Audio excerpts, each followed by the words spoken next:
Hello, this is my 34 row oiler cooler from Z1. I spent a good chunk of money on it. It's like the big expensive one for what they are. This is that one. Here's how I ran my lines. Sorry, trying to use my iPhone to film this for you guys. The lines go across in front of the intakes, all the way down here behind, or beside and behind the windshield wiper reservoir for the fluid. And then kind of look up in that area where you can't see it too good, but that's kind of where they go through.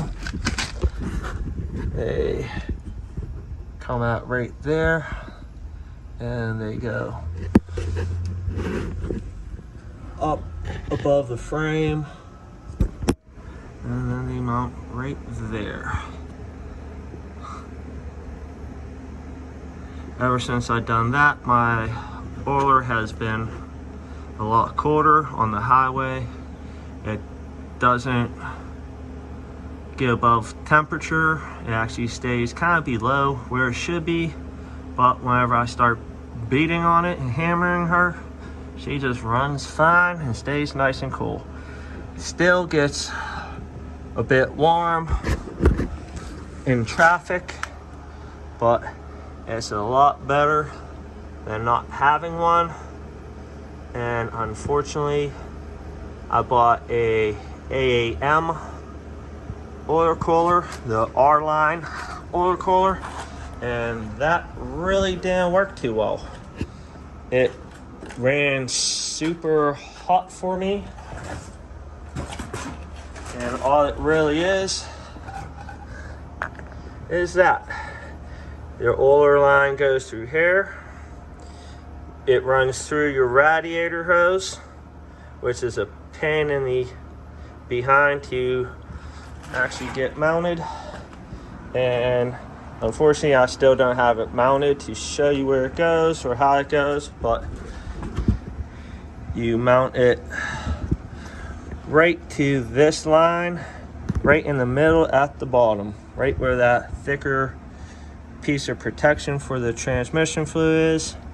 I mean, for the coolant is, not. And it gets super hot down there, especially since I'm running headers. This engine bay is a nightmare. You can see with headers, it starts melting everything, but I'm going to save that for a later video on how I'm going to fix that problem.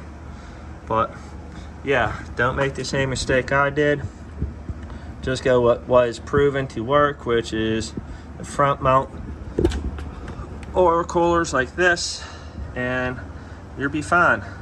Because the other one, it gives you more room if you're going to boost your Z, but without boosting it, you really don't need that extra room, and it really didn't work for me.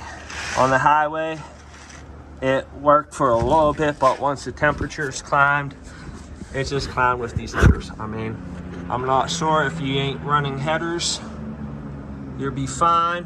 I'm not sure because I run headers and test pipes,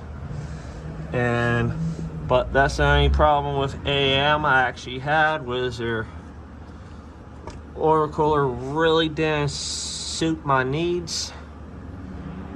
Especially once summer hit, it just ran hot and it wasn't too good. But in case you're running how to mount it, that's where that one goes. And as you can see, that's mounts in the front, and that's the 34 row. It's a bit of an overkill, but it works.